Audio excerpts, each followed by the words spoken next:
Bobby Slowik will not return for the Houston Texans next season. After 2 years, the Houston Texans have decided to fire Bobby Slowik. How fast things change in the NFL. A year ago to the day, he was taking head coaching interviews because at the time, last year, coming off that season with CJ, many people inside the NFL circle and many analysts were saying that Bobby Slowik is a top young coach. Be on the lookout for him. One day he's going to be a great offensive-minded coach, and he's going to be able to run this league with his own quarterback. And after just 2 years with the Houston Texans, he's been fired. Now, I will say this. He did regress as an offensive play caller. Two things can be true. The Houston Texans dealt with a lot of things on the field in terms of their offensive line being abysmal and injuries at the wide receiving position. That is true. And also, Bobby Slowik was a bad coach this year. That's also true. Do I agree with this firing? Yes. I was calling for Bobby Slowik's job after they suffered a tough loss against the Green Bay Packers, and CJ only had 86 passing yards in that matchup, and he was 10 of 21. When I look at the little things that Bobby Slowik did not get right, for one, when Tank Dell was fully healthy, they brought in Stephon Diggs. You had Stephon Diggs and Nico Collins. Nico Collins is easily the number one wide receiver with this organization, even when Stephon Diggs and Tank Dell are both on the field. But he phased out Tank Dell. Tank Dell did little to nothing with this offense when Stephon Diggs and Nico Collins were both healthy. When Nico Collins went down with a hamstring injury, he was using Stephon Diggs, but he did not use him in the same way that he was being used with the Minnesota Vikings and the same with the Buffalo Bills. And then you see Stephon Diggs goes down with an ACL injury. Tank Dell becomes the number one for a couple weeks because he had to wait for Nico Collins to come back from his hamstring injury. But he still did not feature Tank Dell enough. When I look at the lack of blitz protection up front for CJ, he's getting beat up over and over again. Yes, lack of talent, but you're not chipping off the edge. You're not sliding protection to help out CJ. And a lot of this, you could say CJ can go at the line of scrimmage. He can make his own adjustments. That is true. But when you're a quarterback, you're dealing with so much. You're trying to audible plays. At least go out there and help out your young quarterback. CJ was only in his second year trying to figure these things out. We did not see the same problems in year one that we saw in year two with Bobby Slowik. Bobby Slowik in year one was a better coach. He was able to make adjustments on the fly, especially at halftime. Was he a perfect coach? No, but he was a rookie coordinator. You give him some grace. And year number two, it was the same blitzes over and over again, and CJ is repeatedly getting hit. It's the same route concepts underneath. The run system sucked with the Houston Texans this year. When you look at their numbers, a team that has a franchise quarterback in CJ, they have a very good running back in Joe Mixon. They had Stephon Diggs and Nico Collins to begin the season, also with Tank Dell and Dalton Schultz. You expect for them to go out there and at least score over 25 points a game. That was not the case. And I do understand the offensive line is terrible. That's a huge reason why this team has not been able to make a deep playoff push over the last few years. And I expect for the front office to go out there and to fix the offensive line. But coaching can help mask this. We have seen players go out there with horrible offensive lines before, and they still put up good numbers. Look at Joe Burrow. Many years ago against the Los Angeles Rams in that Super Bowl, he was still putting up good numbers because Zach Taylor was able to go out there and try to coach around the offensive line and lack of talent at the offensive line position. Joe Burrow, the most sacked quarterback in playoff history, got that team to a Super Bowl. And I'm not saying that CJ is better than Joe Burrow and that he has a higher ceiling than Joe Burrow, but CJ is a special player.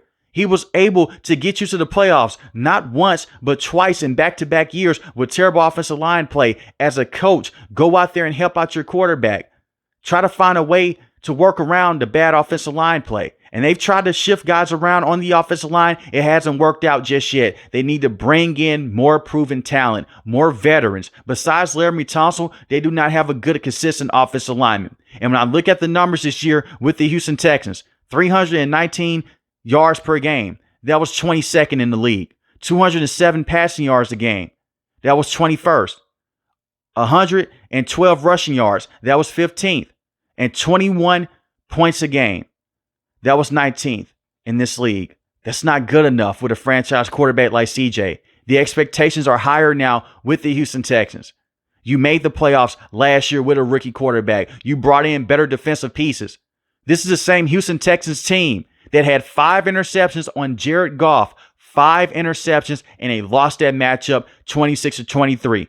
Did CJ have his best day? No, but he's dealing with pressure yet again. And Bobby Slowik is not making adjustments. I find it very ironic. In the first half, the Houston Texans, they may get off to a fast start, but in the second half, they fizzle out. But their defense is not fizzling out. Their defense is consistent from the first through the fourth quarter, but their offense is not. Their offense will go long stretches to where they don't score or they can't even cross the 50-yard line. Is it all on Bobby Slowik? No, because injuries do play a factor into this. Tank Dell got injured over a month ago against the Kansas City Chiefs. That hurt.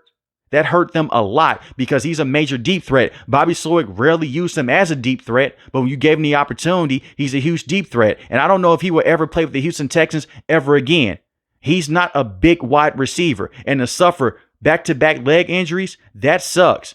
And to also bring up another point, Bobby Slowik had Tank Dell, who only weighs 165 pounds, on a QB sneak play. That's how he broke his leg last year against the Denver Broncos. Why is he in the matchup? Little decisions like that. You have to pay attention to everything when you're a coordinator. He's no longer a quarterback's coach. He's no longer a pass game coordinator. You're an offensive play caller. You are in charge of who is on the field and who is off the field.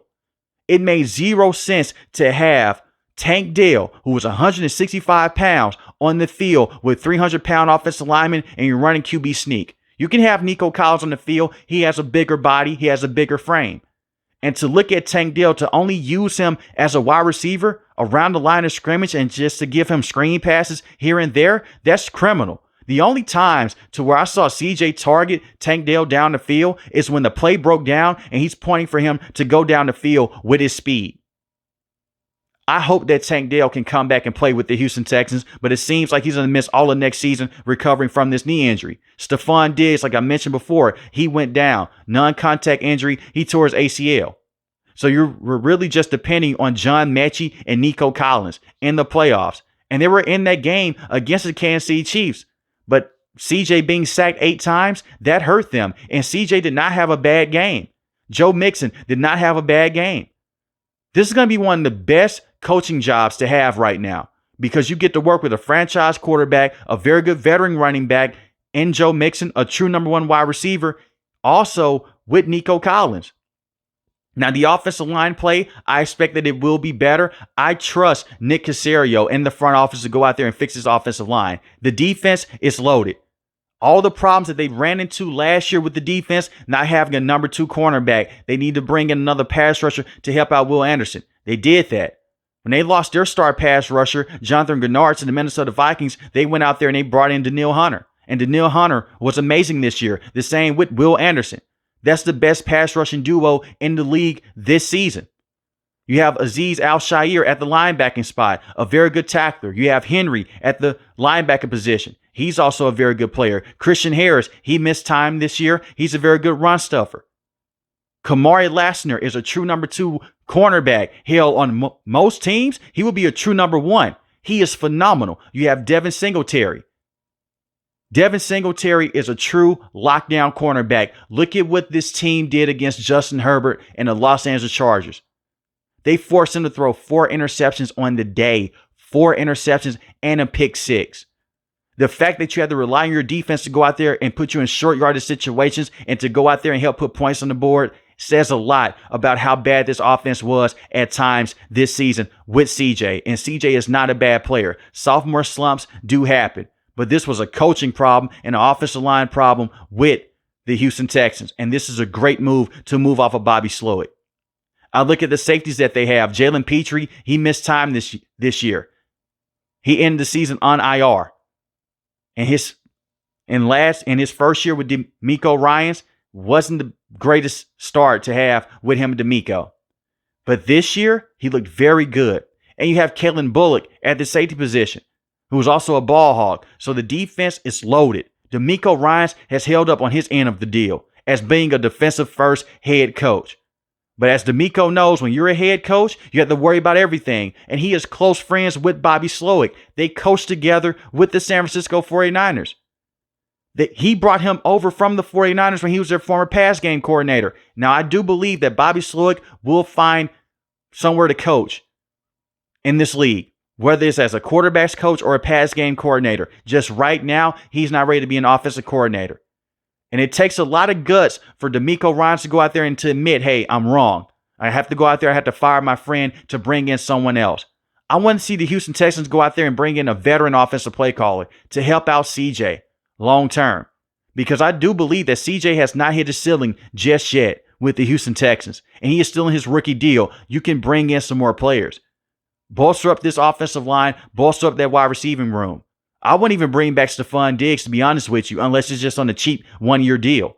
I don't know if he can stay healthy after this ACL injury. You have Nico Collins. You could possibly go out there and bring in T. Higgins if you want to. Now, T. Higgins, he deals with a lot of injuries. But when he's fully healthy, he's a true number one playing alongside Jamar Chase. You could throw money at him. You could throw a lot of money at a lot of positions right now because CJ is still in that rookie deal. And if you exercise that fifth-year option, that gives you an extra year of flexibility in the cap room.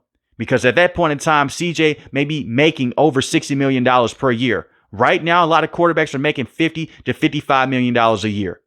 So you guys know the cap's going to only continue to go up year in and year out. Now, look at a guy like CJ. He's helped turn this franchise completely around. Not all by himself. DeMeco Ryans has played a huge part in this to building the culture and getting those players to play hard. But the Houston Texans, they were terrible after they traded Deshaun Watson. Hell, even that last year when Deshaun Watson played for them, when he had 33 passing touchdowns to 7 interceptions, they're one of the worst teams in the league. But look at them right now. You are a consistent playoff contender in your division. They run this division right now. Now, it's some talent here. You have the Jacksonville Jaguars with Trevor Lawrence. They're a possible team to look at. The Tennessee Titans, we'll see what they can do long term. And they also have the Indianapolis Colts sitting in the rearview mirror. But this is the one thing that the Houston Texans have over the Indianapolis Colts and against the Tennessee Titans. You know that you have a franchise quarterback in CJ. You look at the Jacksonville Jaguars. They've had success with Trevor Lawrence. They're bringing in a first-year head coach with Liam Cohen. You have DeMeco Ryans. Go out there, bring in the right offensive coordinator, and I trust that he will. Anytime the Houston Texans have ran through a problem with Nick Caserio, DeMeco Ryans, they go out there in the offseason and they fix it. Fix this offensive line. Give CJ more time. Bring in some more wide receivers. Let's hope that Tank Dell can be fully healthy when he returns. But the future is bright with the Houston Texans. And I said this after they lost to the Kansas City Chiefs. They have something special with this defense. They have something special with CJ. Just have to tap into it and just fix the little things. Win at the line of scrimmage. Keep Joe Mixon around. They should be okay. But let me know in the comment section below, how do you guys feel about them firing Bobby Slowik, and was this the right move? If you're new to the channel, hit the subscribe button. If you like the video, hit the like button. Most importantly, I want each and every last one of you guys stay safe, stay positive. Thanks for watching the video, guys. God bless. Peace.